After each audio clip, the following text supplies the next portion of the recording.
Alhamdulillahirabbil alamin. Kita kembali lagi di program kesayangan kita itu Cahaya Hati Indonesia.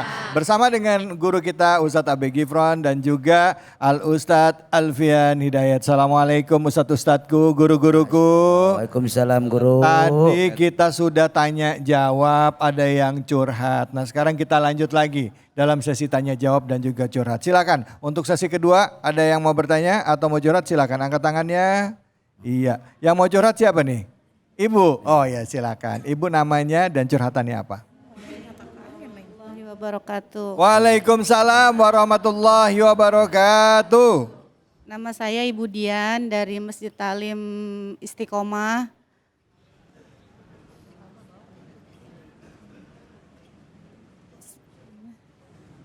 Saya mau curhat Pak Ustadz.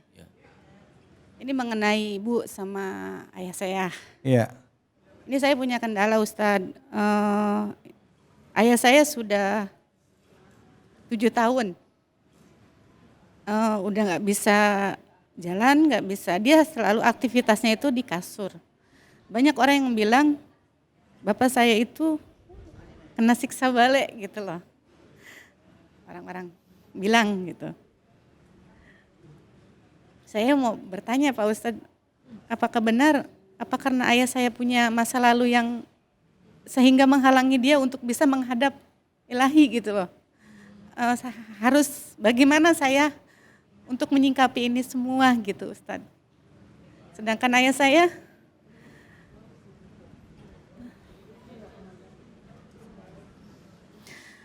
kadang saya susah untuk ayah saya tuh emang sebelumnya itu emang agak jauh gitu Ustadz. Dan ibu saya terpisah dari ayah saya karena ibu saya itu udah gak bisa lihat matanya. Pendengaran juga udah kurang. Dia hafal surah-surah seperti Yasin, Al-Baqarah, sebagian Al-Muluk bisa. Cuman yang namanya orang sudah tua gitu Ustadz. Nah ibu saya itu sering melihat berbicara dengan seseorang yang saya juga nggak tahu entah itu siapa gitu Ustadz. Dan dia sering kadang dia ngaji suka bilang, gue nggak boleh, gue ngaji ngapain, orang gue ngaji juga nggak boleh dibilang suara gue jelek gitu. Nah sedangkan dia nunjuk orang itu yang nggak ada gitu loh. Dan bagaimana cara saya untuk menyikapi masalah kedua orang tua saya yang sudah seperti ini gitu Ustadz. Ya, jadi ibu ini adalah curhatan seorang anak yang orang tuanya kondisinya sekarang ya sakit ya, sedangkan anak ini punya tanggung jawab juga dalam rumah tangganya. Dia harus bagi waktunya dengan suami dan anak-anak gitu. Sedangkan pengen hati ngurusin orang tua, tapi apa daya susah gitu ya Bu ya. Terus kalaupun ngurus orang tua ujiannya juga nggak gampang gitu. Orang tua kita ibu dan juga ayah gitu ya Bu ya.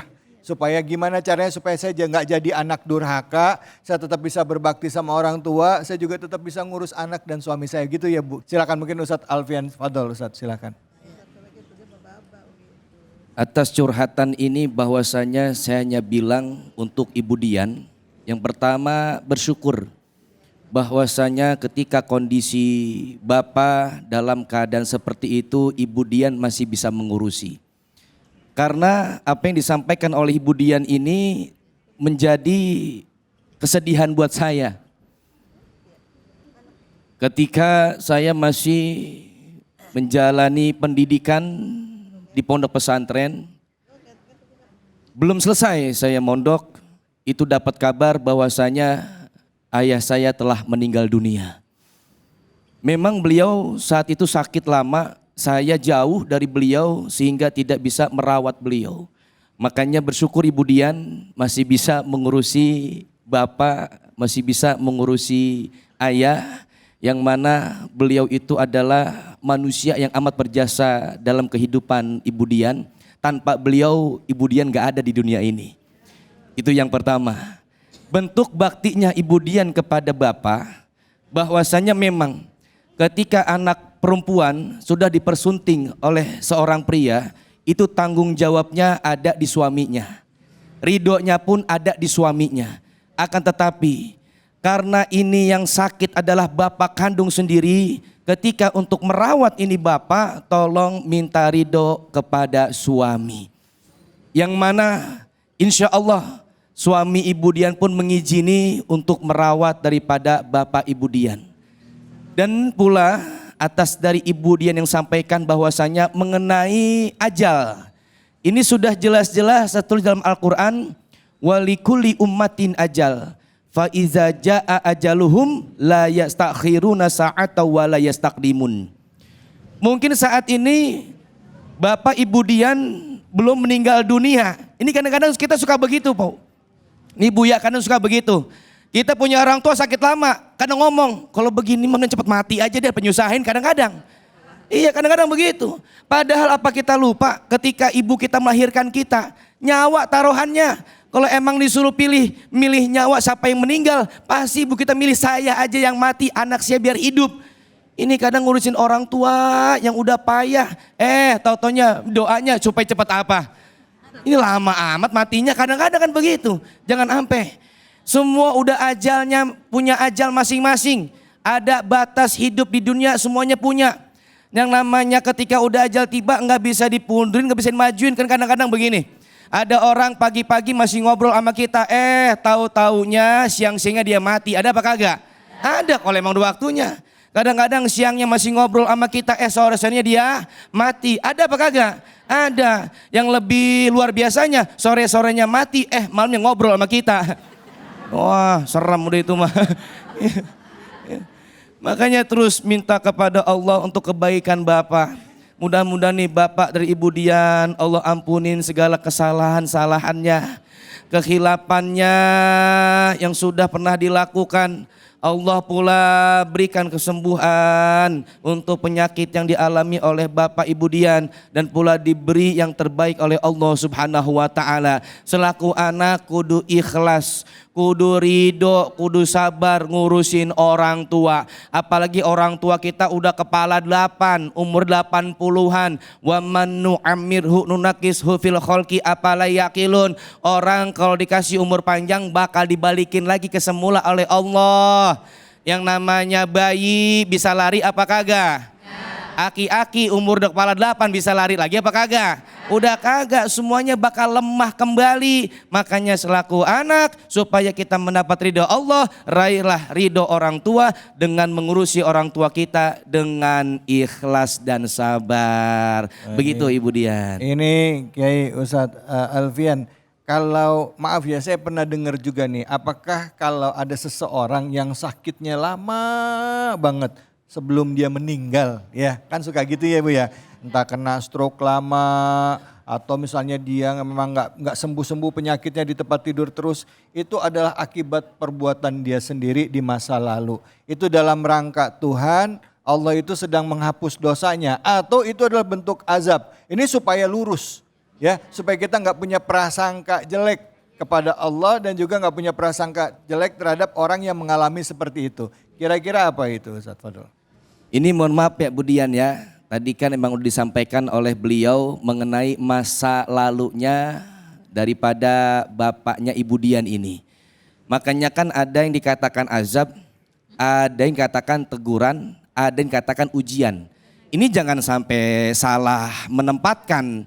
Ini kadang-kadang ada orang kagak sholat, kagak ngaji, kagak puasa. Ketika dapat cobaan dia bilang gue lagi diuji sama Allah. Lah kalau bahasa kata sekolah kagak, ilokan ikut ujian. Kan begitu. Yang namanya ujian itu Allah berikan kepada orang-orang yang beriman. Biar semakin meningkat keimanannya kepada Allah Subhanahu wa ta'ala. Kalau dipukul rata semua, bagaimana dengan seorang nabi yang punya penyakitnya luar biasa. Jakitnya sampai ada belatungnya di badan. Nabi siapa namanya? Nabi Ayub. Lah ilaukan kita sebut, waduh ini ajab, nggak mungkin.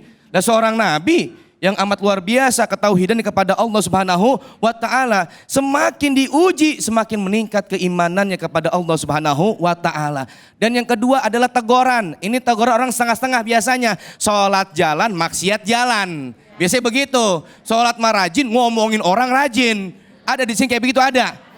Wah kagak ada, di sini mah gak ada yang sedikit. Iya, kadang-kadang ini mulut kagak bisa dijaga pisan. Usil banget.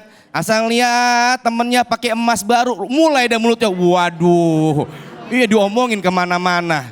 Jangan sampai ya. Ini orangnya setengah-setengah kayak begini nih, sholat jalan, maksiat jalan. Nah ini dapat teguran, biar kembali lagi kepada Allah Subhanahu wa Ta'ala. Nah yang ketiga azab. Ini azab bagi orang yang benar-benar jauh dari Allah Subhanahu wa Ta'ala. Dan pula ketika dikasih sakit seperti itu harusnya kita bersyukur. Sebelum orang meninggal dunia dikasih sakit, itu menjadi bahwasanya orang yang sakit itu akan mendapat ampunan dari Allah Subhanahu wa Ta'ala. Akan tetapi dengan catatan ketika dia sakit, dia bertobat atas segala dosa-dosa yang telah diperbuat. Baik, alhamdulillah, terima kasih banyak Ustadz. Bu, udah jelas ya Bu ya, sabar ya Bu ya. Nah semoga Allah berikan yang terbaik buat kedua orang tua Ibu. Dan Ibu dengan keikhlasan lillahi ta'ala, Allah jadikan ini sebagai penghapus dosa, tambahan amal soleh Ibu kepada orang tua Ibu. Amin ya robbal alamin. Silakan, ada yang mau bertanya? Ya silakan Ibu, langsung pertanyaannya apa? Assalamualaikum warahmatullahi wabarakatuh. Waalaikumsalam warahmatullahi wabarakatuh. Izin bertanya Ustadz, saya Ibu Nur Widianti dari Majelis Ta'lim Al Mu'min. Ustadz, adakah surat lain keutamaan di surat Al-Baqarah seperti ayat kursi? Seperti itu Ustadz. Terima kasih. Wassalamualaikum warahmatullahi wabarakatuh. Waalaikumsalam warahmatullahi wabarakatuh. Apakah ada ayat lain ya selain surah Al-Baqarah ya, di dalam surah Al-Baqarah tadi itu ada nggak ayat lain yang punya keutamaan selain ayat kursi? Baik, Masya Allah, tabarakallah. Ibu, perlu diketahui bahwa setiap ayat dalam Al-Quran itu mengandung keutamaan, mengandung hikmah, dan mengandung ibadah ketika dibacanya. Jadi manakala kita baca semua dalam Al-Quran, maka semua akan jadi ibadah. Apa yang disampaikan oleh para ulama kita ketika kita membaca daripada tahlil, zikir, ketika pun kita membaca daripada ayat kursi, itu adalah fadail, keutamaan-keutamaan agar tujuannya satu, kita tambah dekat kepada Allah. Sebagaimana ketika pun kita membaca surah Al-Muluk, maka Allah akan jaga siksa kubur bagi kita semua. Amin. Maka betapapun begitu, mudah-mudahan yang terpenting saat ketika kita membaca Al-Baqarah satu surat, maka faidahnya Allah tidak akan pernah masukkan jin, masukkan setan, masukkan hal-hal yang akan menzolimi di rumah kita. Maka dawamin baca surah Al-Baqarah. Dari satu ayat sampai ayat terakhir, insya Allah sepanjang kita dawamin itu di rumah kita, Allah jaga orang-orang yang ada di rumah itu dengan rahmat Allah. Amin ya robbal. Amin. Siap dawamin Qurannya? Siap, insya Siap Allah. baca surah Al-Baqarah di rumah? Siap, insya Allah. Insya Allah. Mudah-mudahan dengan kita mendawami surah Al-Baqarah, Allah turunkan cahaya di hati kita, cahaya iman kita, sehingga pun Allah turunkan rahmat di rumah kita masing-masing. Amin. Jangan kemana-mana, kita akan lanjut lagi. Tetap di sini, di Cahaya Hati Indonesia.